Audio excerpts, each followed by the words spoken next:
दीवार बिगाड़े यारो और घर बिगाड़े सारो। बात एकदम स्पष्ट है कि अगर दीवार में अधिक अलमारी आप बनवा देंगे या रोशनदान ज़्यादा करवा देंगे तो वह दीवार कमज़ोर हो जाती है। उसी प्रकार साले का अगर ज़्यादा आना जाना हो जाए तो उस परिवार में भी दिक्कतें होना शुरू हो जाती हैं, तालमेल बिगड़ना शुरू हो जाती है। उसी प्रकार हमारे शास्त्रों में है, कुंडली के 12 भाव में किसी भी भाव में अगर राहु का आगमन अगर हो रहा है या राहु वहाँ पर स्थापित हैं, ऐसी परिस्थिति में उस घर की व्यवस्थाएं बिगड़ जाती हैं। जो कुंडली का हम विश्लेषण लेकर के आए हैं आपके साथ, वह कुंडली आपकी भी हो सकती है, आपके परिवार की किसी की हो सकती है, आपके मित्र रिश्तेदार किसी की भी हो सकती है। क्योंकि जो आप लोग कमेंट करते हैं उसी के अनुरूप इस चैनल पर वीडियो आती है और यह चैनल पूर्ण रूप से निःशुल्क है, तो एक सब्सक्राइब तो बनता है। अगर अभी तक नहीं किया है तो कर लीजिए, क्योंकि आपसे संबंधित जानकारी इस चैनल पर आपको नित्य प्रति आती रहेगी। यह चैनल पूर्ण रूप से निःशुल्क है, किसी प्रकार से कोई शुल्क भी नहीं है। ये कुंडली आई है राजस्थान से, जिन्होंने डेट ऑफ बर्थ सबमिट किया था, भेजा था, उनके लिए एक विशेष संदेश है यह वीडियो। और प्रत्येक व्यक्ति के लिए संदेश है जिनकी कन्या लग्न है। अगर आपकी भी कन्या लग्न है, केंद्र के प्रथम भाव में यानी लग्न में अगर आपकी कन्या राशि स्थापित है, तो आपके लिए विशेष समय क्या होगा, क्या परिस्थितियां बनेगी, जुलाई कैसा रहेगा, 2025 में क्या स्थितियां बन सकती हैं, किस चीज़ से सावधान रहना है, कौन सी चीज़ आपको लाभकारी होगी, तो इन सभी चीज़ों को इसी वीडियो में हम लोग डिस्कशन करेंगे। तो अगर अभी तक आप हमारे चैनल से नहीं जुड़े हैं, एक बटन जरूर दबाएं, चैनल को सब्सक्राइब जरूर कर लें, क्योंकि घर बैठे सही जानकारी निःशुल्क आपको प्राप्त होती रहेगी। चलिए शुरुआत करते हैं। यह कुंडली राजस्थान की है, आबू रोड, और कुंडली कन्या लग्न की कुंडली है, जिसमें बृहस्पति, शनि और सूर्य 3 ग्रह एक साथ लग्न में विद्यमान है। विचार करिए, एक देवता, एक राक्षस और एक मध्य का ग्रह, 3 ग्रह एक साथ अगर एक मार्ग पर गोचर करें तो एक साथ नहीं चल सकते। इनकी चाल भी अलग होगी, इनका बात व्यवहार भी अलग होगा, इनका कार्य करने का तरीका भी अलग होगा। इस प्रकार एक ब्राह्मण और एक शराब पीने वाला व्यक्ति दोनों एक साथ मार्ग पर नहीं चल सकते। चलेंगे तो आगे पीछे रहेंगे, अगर साथ में चलेंगे तो आपस में विवाद करेंगे, कुछ भी कर सकते। वही परिस्थिति ग्रहों की भी बनती है।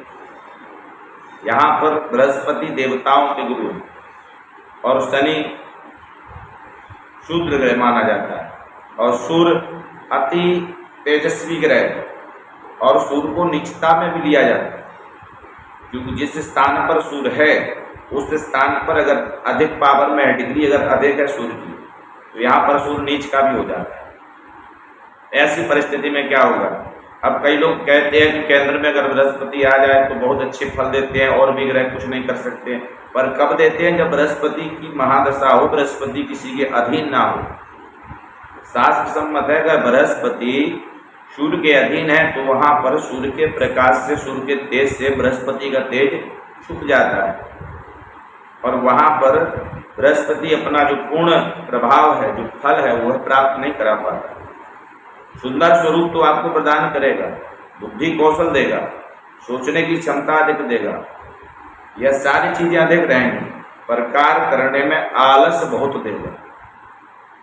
प्रत्येक कार्य को आज नहीं कल पर टालने का प्रयास करें। दूसरी चीज, अगर उसी स्थान पर शनि विद्यमान है, शनि और बृहस्पति दोनों का तालमेल एक साथ भी उतना शुभ नहीं माना जाता, परंतु शनि में एक खासियत विशेष रूप से है कि शनि जिस स्थान पर बैठता है उस स्थान पर विशेष अशुभ फल नहीं देता है। क्योंकि आपने देखा होगा कि जो विशेष सामर्थ्यवान रहते हैं, जिस स्थान पर बैठते हैं वहाँ पर वह कोई प्रभाव नहीं दिखाते, पर उनकी नज़र कहीं और रहती है। जहाँ पर नज़र रहती है उसी स्थान पर उनको अपना प्रभाव देते हैं।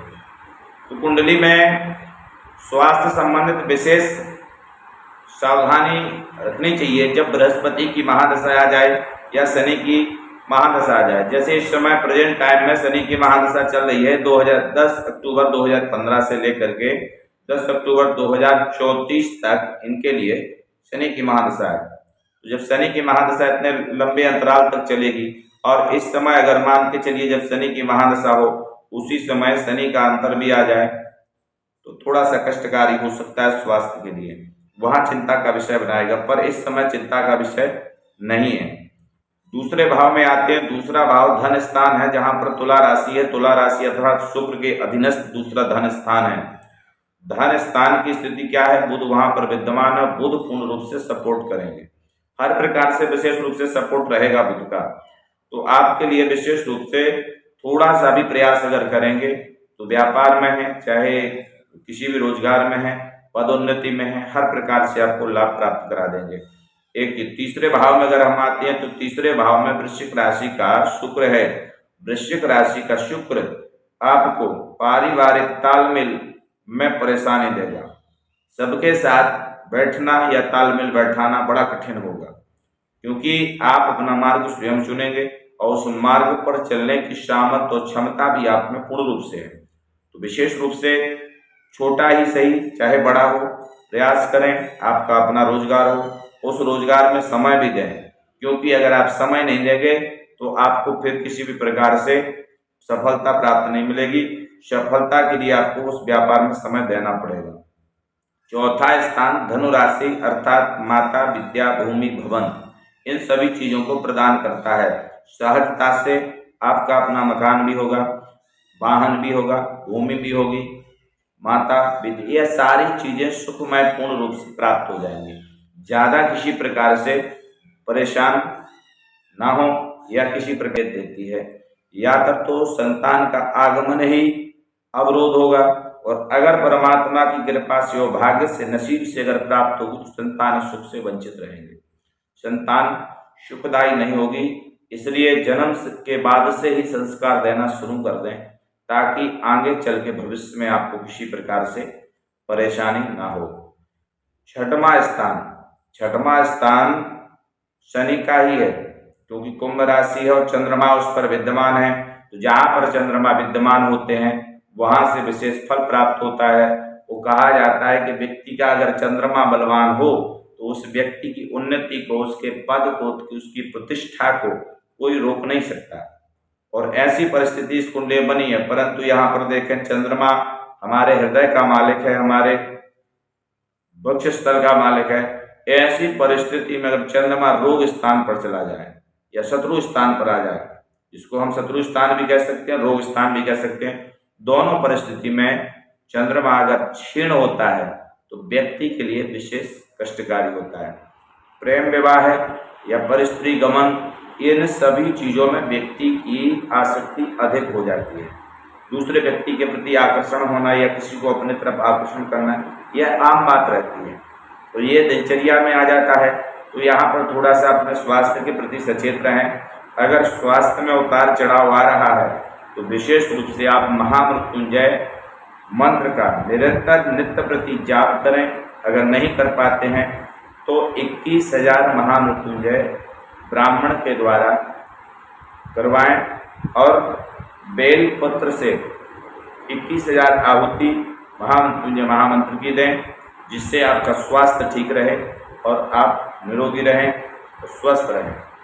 अब बात करें सप्तम घर की। 7वां घर पत्नी स्थान होता है। पत्नी स्थान पर मीन राशि विद्यमान है। मीन राशि का मालिक बृहस्पति है, जो लग्न में पहले ही स्थान पर विद्यमान है।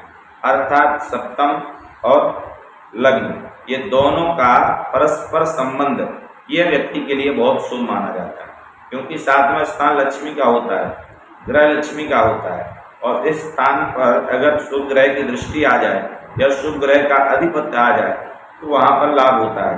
परंतु यहाँ इस कुंडली में एक चीज विशेष ये है कि शनि सप्तम घर की 7वीं दृष्टि अर्थात लग्न से 7वीं दृष्टि सीधा जो है पत्नी स्थान पर भी आ रही है। तो यहाँ पर बृहस्पति की 7वीं दृष्टि आएगी, शनि की आएगी और सूर्य की आएगी। नोक झोंक की स्थिति रहेगी उसमें, लेकिन प्रेम पूर्ण रहेगा और पूरा सहयोग रहेगा। अब बात करते हैं अष्टम घर की। अष्टम घर का मालिक मंगल है और मंगल इस समय जाकर के आय क्षेत्र में विद्यमान है, कर्क राशि पर, यानी चंद्रमा की राशि पर है। यहाँ पर मंगल आपके लिए विशेष लाभकारी नहीं कह सकते और ना ही हानिकारी कह सकते, क्योंकि एक तो अष्टम घर का मालिक है, जहाँ पर ग्रहों को मृत अवस्था प्राप्त हो जाती है। और आय क्षेत्र में अगर मान के चलिए बृहस्पति का सानिध्य प्राप्त होता है तो मंगल कुछ लाभ देता है आपको, परंतु यहाँ पर कर्क राशि का मंगल है, वो भी राहु के साथ विद्यमान है। तो मंगल राहु का संबंध पितृदोष को आमंत्रित करता है। इस कुंडली में पूर्ण रूप से पितृदोष बना हुआ है, तो विशेष रूप से आप पितरों की शांति कराएं। उसके निमित्त आप त्रिपिंडी श्राद्ध भी कर सकते हैं, या अगर करने में सामर्थ्य नहीं है तो आप विशेष रूप से सूर्य को अर्घ्य दें उषा डाल के, उससे आपको विशेष लाभ होगा। जो चीज़, जो सफलता, जो मार्ग रुक रहा है, जहाँ से आपको परेशानी प्राप्त हो जा रही है, वह स्थान यही है, क्योंकि 8वें स्थान का मंगल राहु के साथ विद्यमान है।